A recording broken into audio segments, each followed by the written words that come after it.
पर है भोपाल से। बीजेपी विधायक यशपाल सिसोदिया का बड़ा बयान सामने आया। यशपाल सिसोदिया ने माना गौशाला में चारे की कमी, बड़ी संख्या में गौशाला बना दी गई लेकिन चारे की व्यवस्था नहीं की गई। न्यूज 24 मध्य प्रदेश छत्तीसगढ़ से बोले बीजेपी विधायक यशपाल सिसोदिया कि सरकार को चारों की व्यवस्था के लिए बजट आवंटित करना ही होगा। मध्य प्रदेश में गौशाला काफी है, गाय भी बढ़ती जा रही है लेकिन चारा उनके लिए नहीं है। भोपाल में गौशाला के अंदर गायों की मौत होती है और उसके ऊपर विपक्ष की तरफ से सरकार के ऊपर गंभीर आरोप लगाए जा रहे हैं। और इन सब के बीच अब मंदसौर से बीजेपी के विधायक हैं यशपाल सिसोदिया, उन्होंने भी कई मांग रखी है। सर, क्या मांग रखी है? गौशाला में लगातार गायों की मौत हो रही है। एक तो कांग्रेस के लोगों से मैं कहना चाहता हूं कि घड़ियाली आंसू बहाना बंद कर दे।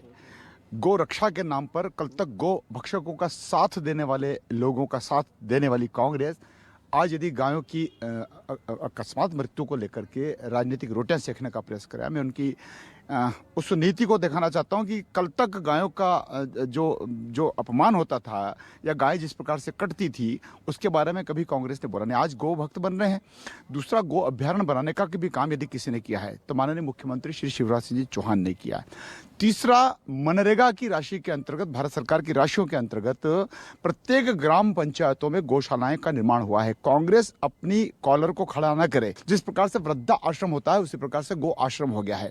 और उसमें यदि ग्राम पंचायत के स्तर पर सरपंच या स्थानीय समितियां उनके रखरखाव को लेकर के और उनके ग्रास को लेकर के अगर बजट का कमी होती है तो हम भी मांग करेंगे। क्या दिक्कत है? यानी आप मानते हैं कि गौशालाएं भी बड़ी है, गायें भी बड़ी हैं, लेकिन चारे की व्यवस्था सही तरीके से नहीं हो। चारे की व्यवस्था सही तरीके से करने को लेकर के ग्राम पंचायतों के सरपंचों को, उसकी बॉडी को हमको बजट आवंटन करना पड़ेगा और उनकी रखरखाव को लेकर के उनके ऊपर समितियों पर नियंत्रण भी करना पड़ेगा। कांग्रेस का कहना है कि हमने 5500 गौशालाएं बनाई। आप पहले तो गौशाला हमने बना दी, हमारी सरकार चले गई और उल्टा अब रखरखाव भी नहीं कर पा रहे आप लोग, इसी के कारण मौतें हो रही है गायों के।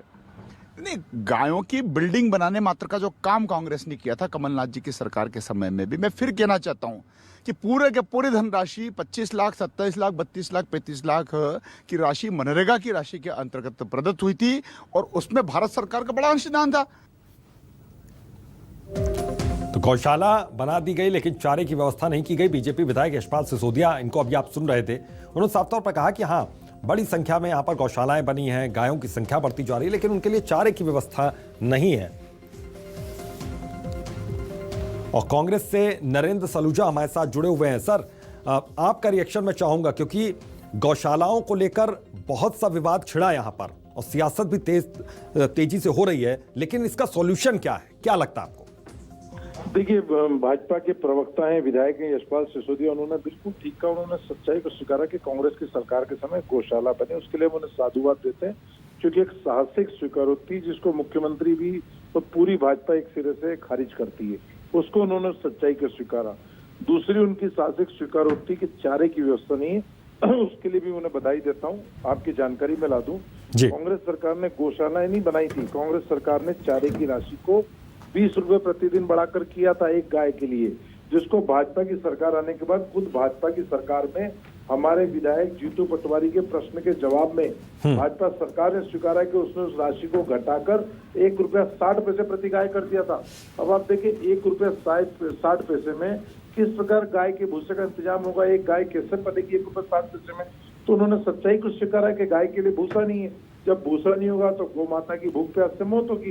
इसीलिए बेरसिया की इस गौशाला में 850 से अधिक गायों की मौत हुई है और विदिशा में, छतरपुर, इस तरह की रोज तस्वीरें सामने आती है क्योंकि भूसे के लिए जो राशि की व्यवस्था होना चाहिए वो शिवराज सरकार में कम है। और मैं तो आपके चैनल के माध्यम से बड़ी ही एक खुलासा कर रहा हूँ, बड़ा हास्यास्पद और शर्मनाक खुलासा है कि आप देखें कि बेरसिया में, बसई में जिस गौशाला, गौ सेवा भारती की गौशाला में 800 से अधिक गायों की मौत हुई, उसके बाद वहाँ प्रशासन के अधिकारियों ने भूसा व्यापारियों को कल बुला के बैठक लिए, फ्री में भूसा लेने की उनसे कमिटमेंट लिया है और उन्होंने स्वीकृति दी है कि फ्री में भूसा देंगे। तो क्या ये सरकार इतनी कंगाल हो गई है कि उसके पास गाय के भूसे के लिए पैसे नहीं, जो सिर्फ फ्री में भूसा देने के लिए चंदा लेना पड़ रहा है व्यापारियों से, और वो भी व्यापारी जिनने फ्री भूसा देने की बात करी उसमें ज्यादातर मुस्लिम व्यापारी हैं। तो यह स्थिति सरकार की आ गई जो खुद को धर्मप्रेमी बताती है, उसके पास भूसे के लिए गाय के पैसे नहीं है। पहले आपने राशि कम कर दी, अब आपको भूसा भी चंदा करके उगाना पड़ रहा है। तो ये ऐसी सरकार को रहने का अधिकार नहीं, जो खुद को गोभक्त बताते हैं, धर्मप्रेमी बताते हैं, उनकी सरकार की ये स्थिति है। या ठीक है, हितेश वाजपेयी हमारे साथ जुड़ गए हैं बीजेपी से। हितेश जी, यहाँ पर देखिए विधायक भी मान रहे हैं इसको, बीजेपी के कई नेता भी इस बात को मान रहे हैं कि चारे की कमी है, इस बात को एक्सेप्ट किया जा रहा है।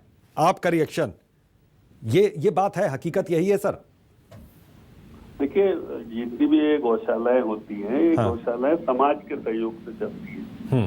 और मैंने कल भी आपके यहाँ चर्चा में इस बात का उल्लेख किया था जी कि 100% गौशालाओं का जो कंजम्पशन होता है वो सरकार नहीं देती है, सरकार उसमें अनुदान देती है। ये नॉन गवर्नमेंटल एजेंसी एनजीओ होती हैं जो इन गौशालाओं को चलाती है जी। सरकार इनके निर्माण में मदद करती है। तो इसको समझना जरूरी है। अब तो कोई कांग्रेस का गाय से कभी कोई नाता रहा नहीं, इतने साल में उन्होंने कभी कुछ किया नहीं है। आप बता दीजिए, कांग्रेस ने अपने बजट में कभी गाय की गौशाला के भूसे के लिए कभी प्रावधान किया है? कोई एक अमाउंट बता सकते हैं? कभी नहीं किया। इन्होंने जिन गौशालाओं को बनाने की बात करते हैं वो सारा पैसा केंद्र सरकार का पैसा था, मनरेगा का पैसा था, जिस 100% मनरेगा का पैसा था, जिससे कि निर्माण कार्य कराने की बात कही थी। 1 रुपया भी इनकी ट्रेजरी का नहीं था जब ये सरकार चला रहे थे। तो केवल राजनीति करना है इनको, इसके अलावा कुछ करना ही नहीं है। नरेंद्र सलूजा, बीजेपी के साफ तौर पर कहना है कि सिर्फ राजनीति करना है, सरोकार कांग्रेस का रहा नहीं है गायों से गौशालाओं से, ये बातें कही जा रही हैं। जिनका सरोकार रहा है, आप देखिए कमलनाथ जी जब चुनाव प्रचार में, जब हमारी सरकार नहीं बनी थी, तो चुनाव प्रचार में वो विदिशा जिले में जा रहे थे। विदिशा जिले में रास्ते में उनको एक गौ माता रास्ते में तड़पती हुई दिखी सड़क पर। उन्होंने उसी सभा के अंदर, जिस ब्लॉक में वो जा रहे थे, जो सभा थी विदिशा जिले में, निशंक जैन हमारे वहाँ के विधायक रह चुके, मैं नाम भूल रहा हूँ, उस गंज बसोदा, उसी सभा में उन्होंने घोषणा करी थी, हमारी सरकार भी नहीं थी, कि मैंने रास्ते में एक गौ माता को सड़क पे तड़पते हुए देखा है। हमारी सरकार आएगी तो हम 1000 गौशालाएं पहले चरण में बनाएंगे। उसको बाद में हमने वचन पत्र में शामिल किया और बाद में हमने गौशालाएं बनाई। इसको अभी आपके टीवी चैनल के माध्यम से यशपाल सिसोदिया ने स्वीकार भी किया कि हमने बनाई। अगले चरण में और गौशालाएं बनाने का हमारा काम जारी था। हमने सिर्फ गौशालाएं नहीं बनाई, हमने उसके चारे की राशि को बढ़ाकर 20 रुपए किया। यह वो भाजपा है जो हमने भोपाल में देखा, चारागाह की भूमि पर गोल्फ कोर्स बना रहे थे। यह वो गोप्रेमी सरकार है जिसमें गायों की रोज मौत हो रही है। तो ये 1 रुपए 60 पैसे आपने जी बिल्कुल कितनी राशि दी आपने भूसे के लिए 20 रुपए के हिसाब से? प्रतिदिन प्रति गाय की राशि 20 रुपए हमने अरे भाई, कितनी राशि सरकार ने, आपकी तो सरकार ने 1 रुपए 60 पैसे की विधानसभा का जवाब हमारे पास प्रमाण के रूप में मौजूद है। मुझे बजट में बताओ ना आपने कितनी राशि दी भूसे के लिए। सर, दोनों ही मेहमानों का बहुत बहुत शुक्रिया, क्योंकि पहले गाय की मौत से ये सिलसिला शुरू हुआ, अब गायों के चारों पर भी ये सिलसिला चल रहा है, राजनीति चल रही है, लेकिन कहाँ रुकेगी यह राजनीति, एक बड़ा सवाल है।